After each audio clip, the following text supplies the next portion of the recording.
We finally have an NHL season. How many games are we playing? What kind of format is it? How about your Kings and your Ducks? Find out in the next episode of Sideline Sports Podcast.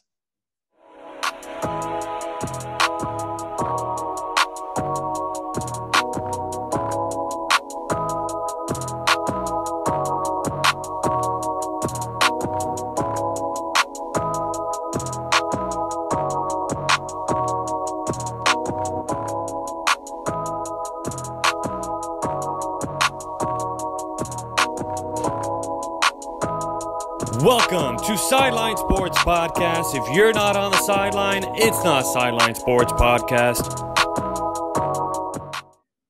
And we have another episode for you guys. When I said two, I meant two. That's right. I'm Alex Navenka from Sideline Sports Podcast, bringing you guys more good news here in SoCal Sports, where if you're not on the sideline, it's not Sideline Sports Podcast, a source of all of your SoCal sports news. And you know what? I know a lot of you LA faithful really recognize this face, Rich Hammond with The Athletic, the staff editor. Rich, how you doing today? And it's an absolute pleasure to have you on today.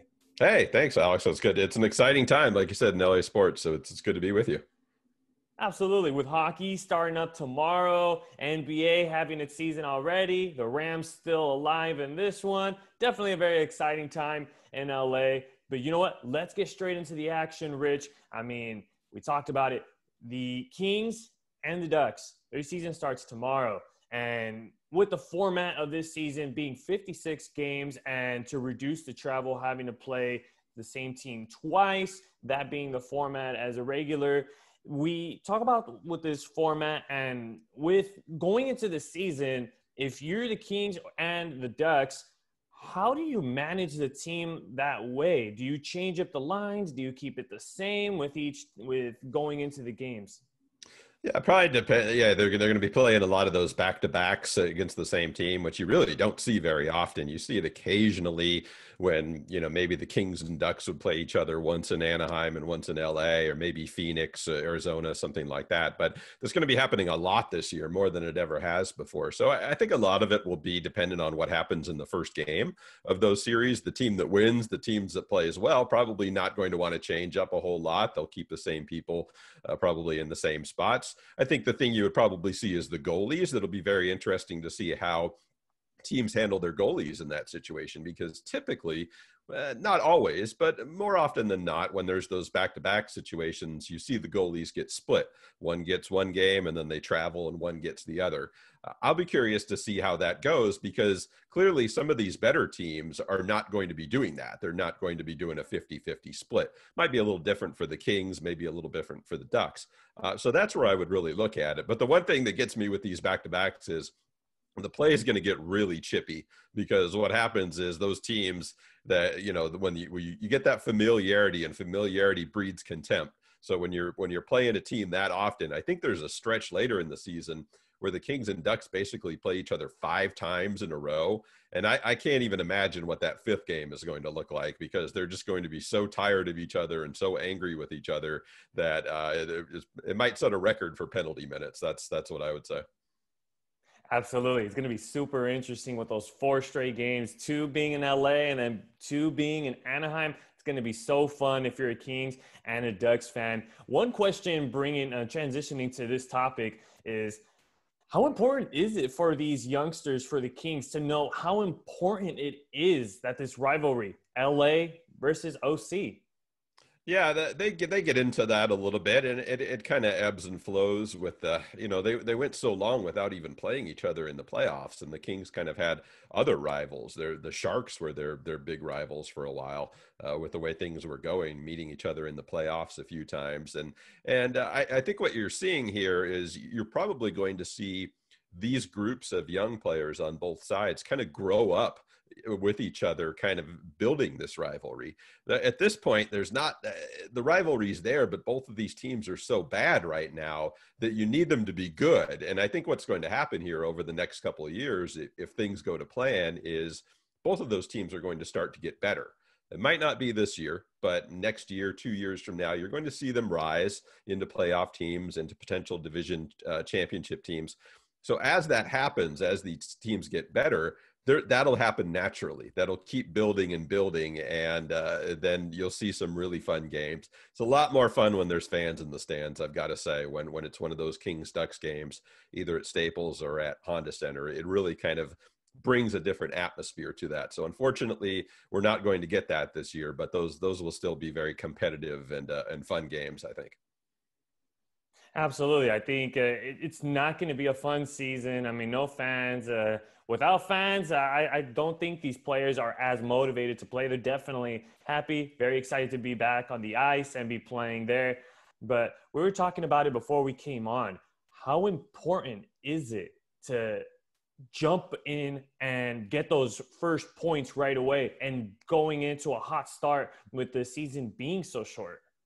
Yeah, it always is. I mean, even in an 82 game season, the nightmare scenario is you end up entering March or so down, 8 points in the standings, and it's so hard to come back because you end up getting those 3 point games, and it's really hard to make up ground if you're on the outside of those playoffs looking in. So I think it'll be really important to bank those points as early as possible. We don't know what's going to happen in terms of, the COVID-19 situation, how many games we're already seeing NBA games get postponed. Hopefully that doesn't happen in the NHL, but it could. Certainly. So the ability to kind of bank those points, like you said, and just put yourself in a position of strength. That's where you want to be by the time that the end of the season comes around. Those last 10 games, what you want to be doing is either trying to clinch a division or maybe improve your playoff position. You don't want to be on the outside looking in, trying to climb up and grasp those points in the last couple of weeks. It usually doesn't end very well. Absolutely. You said it just right there, Rich. Now, we're talking about the Kings and with the Ducks, both of their coaches coming off of a shortened season, and that was their first season, the last season. Now, going into this one, now they're going to have to go into somewhat of a full season, not exactly the full 82, but now going into this one. If you're head coach Todd McLellan, what adjustments are you making going into this season since you already have some experience under your belt last season? I think a lot of it will just be the development of the players. I mean, if the Kings, I'm sure they're never going to say this, but the goal of this season is to kind of develop. This is not a Stanley Cup team. It's not really a team that's going to contend. They could contend for the playoffs if things go really well. But what this really is about is starting to work some of these younger guys into bigger roles. So the one that I'll be curious about is in goal, to see how they handle Jonathan Quick's time. We talked about the goalie splits. Jonathan Quick has done amazing things for this organization, for this franchise, but he's not the future. When the Kings eventually contend again, it probably won't be with him in goal. So that's a lot of what it is. And then figuring out what types of situations do you put some of these young players in? Even the guy they just drafted, Quentin Byfield, what do you do with him? Do you bring him up to the NHL right away and have him play? Or do you give him a year of seasoning in the AHL and bring him up? So that's really a lot of what this is just you want to handle the development of those guys well. On the Duck side, it's a little bit different because I don't think they're going through as much of a full rebuild as the Kings are. If you talk to the Ducks, they're probably saying, we want to be a playoff team this year. We want to bounce back and make the playoffs. I still think that's a little bit of a long shot, but they do have a little bit more of an experienced roster. Their guys, even their young players, have a little bit more experience. They have a goalie in John Gibson who's going to be around. He's one of the tops in the game. So I think the way that they approach it is a little bit more different. They also will be working in some young guys, but I think when you look at Dallas Eakins, his focus is going to be a little bit more on just what you said on that hot start, because you want to be, if you're the Ducks, you want to be hearing your name mentioned as one of the surprise teams early on. Hey, look at the Ducks. They're already at the top of the Pacific Division, or the West Division, I guess they're calling it now. So you want to be in that position. You're not really thinking as much about development as you are, we want to get back to the playoffs. So I think the coaches are maybe approaching the season with a little bit different mindsets. Definitely two different teams. LA focusing on their development on the younger guys, as you mentioned, and with the OC trying to focus more on, hey, let's make a splash, let's make a move, let's start off hot right then and there in game one, and they will be playing against Las Vegas. So that'll be interesting to see. But now my next question to you is the former Kings coach in Darryl Sutter. He used to be the coach for the Kings, and now going over to the Ducks as a coaching advisor for the Ducks. What does he bring to the table for the Ducks? Is it something similar that he brought in with the Kings? Yeah, he's been on the ice a little bit last year, and they brought him in. I thought it was a good idea. I mean, Dallas Eakins had been an NHL head coach before in Edmonton. He had a pretty short stint, but he's a relatively young guy. He's got a lot of great ideas, but he doesn't have a ton of experience at the NHL level, and that's what Darryl Sutter does have. I mean, he's been in the game for, I don't know, 40 years now, probably, either as a player or as a coach or even as a general manager. So there's a lot. There's a great depth of knowledge there about the game. And the nice thing about Darryl is I don't think he had any aspirations to coach again. So I think a coach like Dallas Eakins in that situation, maybe sometimes you would feel threatened, like, oh, why are you bringing this guy in? He has more experience than I do. Should I be looking over my shoulder? That sort of thing. I don't think that's what's going on here. I think it was brought in with the understanding that Darryl could be an extra set of eyes, maybe even a set of ears for Dallas Eakins if he needs to talk or listen or whatever it might be. So it's more of a development role. It's bringing Darryl in to kind of just look at it from more of the 30,000 foot view and say, all right, what are you seeing, Darryl, from your experience, and just lending that voice and that sort of thing. I don't think he has aspirations to coach again or anything like that. I really think it's just kind of a, what are you seeing and what do you think? Going to be a great little mentor there for Dallas Eakins. Now, you mentioned it already that both Todd McLellan and Dallas Eakins were both coaches for the Oilers. So are we going to see a little bit of similar coaching styles between the two? Yeah, maybe a little bit. The Kings have been trying to transition a little bit. What got them kind of sideways when after Darryl got fired and things like that, they were playing a little bit probably too defensively. They were probably playing a little bit too big and heavy. The game has changed a little bit, and I think they've been trying to open it up a little bit more and play with a little bit more offensive style. So I think Todd McLellan is bringing that. I mean, obviously both of these guys had a lot of talented forwards when they did coach Edmonton. And then on the Ducks side, yeah, I would say maybe similar, but they need to focus on their defense. They've got some issues on the blue line that they probably need to address or hope that things come together. Really good goalie, like you said, John Gibson, no questions there. Pretty good group of forwards, a good mix of experience and youth talent. The blue line is going to need a little bit more work there. So I think stylistically they're not too different, but I think maybe what they're trying to accomplish this year, based on the rosters, maybe is a little bit different. Can we expect the Kings to make a couple more moves to be able to maybe trade away some of the veterans that they still have on their team and maybe go even younger and think about that future down the line? The next step for them probably is when you look at what they did, going back 15 years ago now when they first kind of started their other rebuild.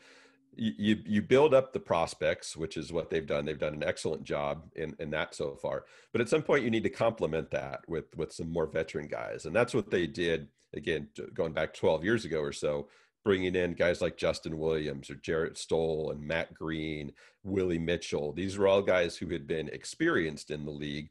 They weren't superstars by any means, but they were experienced guys in the league who could kind of be leaders in the locker room, who could be valuable players on the ice. I think that's probably the next step for the Kings is you have to identify a couple of those guys. It might be free agency or it might be trades to where you can bring in maybe, again, somebody in their late 20s, maybe 20, 27, 28-year-old player who can kind of be a mentor a little bit and start bringing those young guys along, because they're pretty good. Based on where I expect them to finish this year, they'll probably get another high draft pick. So they'll be able to add another good young piece next draft, or I guess it would be this year actually in the draft. But they need to start complementing that with some more veteran guys, I think, who can help bring those young guys along. That's right. That's pretty accurate right there, Rich. Just my final question was, I mean, you see these two teams, the Ducks and the Kings, have a lot of youngsters contribute in that gold medal USA victory. To be exact, Kings had 9 total prospects there. How much does that speak on the farm system for both of these teams to have so many youngsters represent Team USA and helping out with that gold medal winning? Yeah, across the tournament, so many players, and the Ducks had Trevor Zegras, who's arguably was the best player in that tournament too. And yeah, you mentioned the Kings guys. That's a great stage when you talk about those young guys. You're talking about 18, 19-year-old players. It's hard because they're when they play at the junior level. For their junior teams, they're so far above the competition that they play. And not until you really get to the World Juniors like this do you see, okay, now you have the best of the best all in one place in the same tournament, and who really is the best. And I think both teams, the Kings and the Ducks, should be really, really enthused by what they saw at that tournament. Now, the question is, like I just mentioned with Byfield a little bit earlier, when do you start to bring those guys along? You don't want to do it too early, because maybe you could mess with their confidence a little bit. Maybe they're just not quite ready for the NHL level, and you don't want to overwhelm them right away. So that's a very delicate, and both teams are going to be dealing with this this year and throughout this year, is when do you bring them up? Is it best to do it in small little bites, maybe 2 or 3 games here or there? Or do you just bring them up and let them go? I mean, that's what the Kings did 15 years ago with Drew Doughty. They drafted him, they brought him in right away and said, okay, go with it. You run. And he did, and he was ready for that. But some guys might not be. So it's really going to be for both of those teams, it's going to be very delicate to see, okay, what's best for these guys' development and when is the right time to bring them up. Unfortunately, not everybody could be a Drew Doughty, right? You can only hope that you can maybe you could throw a guy into the fire and, hey, hope that he can survive, or throw him in the pool and hope to swim, right? That's right. Yeah. It happens, but you just got to be careful. Well, we'll see how the season goes for these two. The Kings will be playing here at Staples Center tomorrow night at 7 p.m. against the Wild. And as for the Ducks, they will be traveling over to Vegas to play against the Golden Knights. So make sure to tune into your favorite Kings or Ducks team, as that's all the time we have left here on Sideline Sports Podcast. We thank you all so much for tuning into this one. If you guys liked this episode, please give the video a thumbs up. Comment down below on how you think your favorite team is going to do. And also hit the subscribe button down below. This is why we were able to get such a great guest like Rich Hammond onto the show. And once again, we thank the man himself, Rich Hammond, for coming onto the show, staff editor from The Athletic. Thank you so much, Rich. We appreciate your time. My pleasure, Alex. Well, we'll hope to see you very soon, Rich. We wish you the best of luck in all of your future endeavors. I'm Alex Naveka from Sideline Sports Podcast, signing off from this one. And if you're not on the sideline, it's not Sideline Sports Podcast, a source of all of your SoCal sports news. Enjoy the football, the hockey, the basketball, whatever you guys want to enjoy. Have a good one.